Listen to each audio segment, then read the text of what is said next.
What happens if you're too busy? Well, you almost missed the most important Pixar news. You don't want to do the same mistake? No worries, just keep watching and you'll leave knowing everything about Monsters at Work Season 2 and Inside Out 2. Spoiler.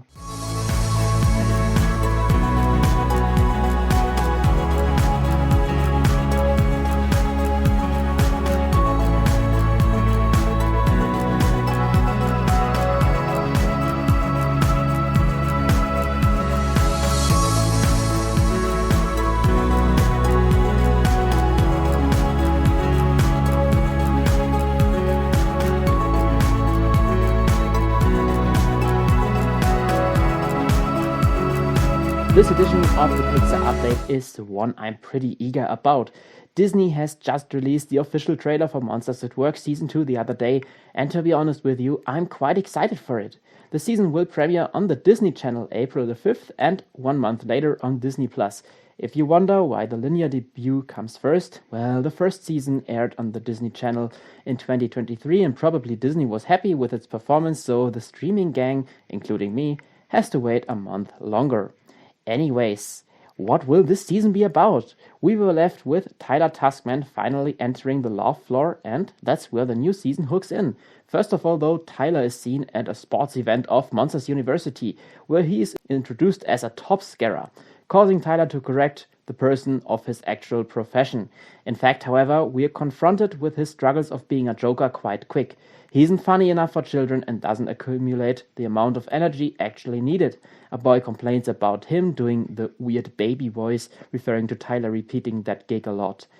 These problems were predictable when we remember the first season. Here, Tyler is eventually hired because Monsters Inc. has to put together all forces to reach the power volume that saves the company from shutdown. Tyler struggled with being funny and needed lots of extra tools. Only this, combined with his day-long effort, have opened the door to that job. Season 2 seemingly continues these struggles, but with a new layer. Tyler is offered a new job by Fear Co., another company that builds on scaring children.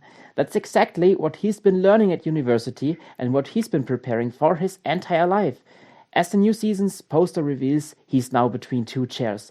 That issue addresses perfectly what the original film left us with. Replacing scaring through joking might suffice for the purpose of a happy end, but just as exiting fossil fuels in real life causes new challenges, this also applies to the world of monsters. Whereas evil intentions may motivate that kind of new villain in the show, his company may just still be needed to generate the amount of power the city needs. What I really adore about that trailer is how it accelerates the excitement. Tyler is pushed by both sides. Sully argues they couldn't stop going through doors just because one doesn't work. Also, Johnny, the villain, states he couldn't escape what he is, and Tyler's grandma means regret would be the only scary thing in life. Val, on the other hand, is the balancing voice. She encourages him to follow his path. At least that's what we see here. The plot will be heated, and as Cutter states, there will be a plot twist. In fact, Tyler seems to quit and take the path Johnny has offered him. I've got a positive image of the new season as of now, also because I've been wondering quite long what else may expect us for Tyler, but now as I know how the story continues, I'm not wondering at all. Let's just hope it will be executed as well as the trailer presumes. Besides, I hope Mike and Sully will still be among the main cast. The chemistry of old and new characters worked very well in the first season, even though Mike was way more prominent than Sully. Anyways, the cast also includes Jennifer Lewis as Tyler's grandma. She's the voice of Flo in Cars, so I like that. Plus, Nathan Fillion will star as the villain. Another great inclusion, I like that actor a lot. That is also familiar as he has voiced Sterling in Cars 3, another kind of antagonist. Some of you may have waited for the second topic in that edition, and man, is that busy. I've just run into the official trailer for Inside Out 2. The film hits theaters on June 14th in the USA and features a bunch of new emotions that confuse Riley as she enters puberty. Let's start from the beginning though.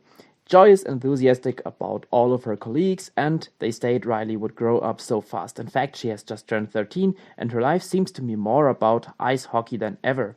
Very quick, the new emotions pop up, starting off with anxiety, who we were introduced to in the teaser already. She's followed by envy, who seems to be more curious than envious. I like her. Then comes a new No comment about her, she's just hilarious, and I feel like she's in my head sometimes too.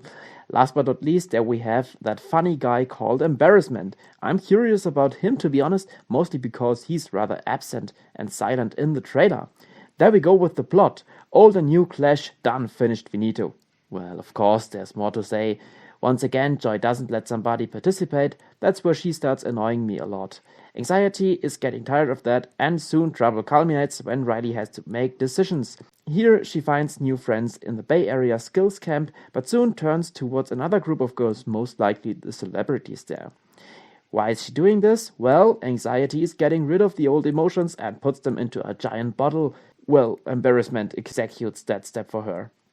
Now she takes control and starts Operation New Riley. She seems quite self-confident to me, and I'm not sure whether this reflects the core of that emotion.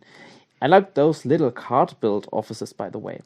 Consequently, Riley is totally messed up. Her mother finds her not having packed her stuff and being totally uncertain about herself. Her mother's emotions react quite funnily that this would be a preview of the next 10 years.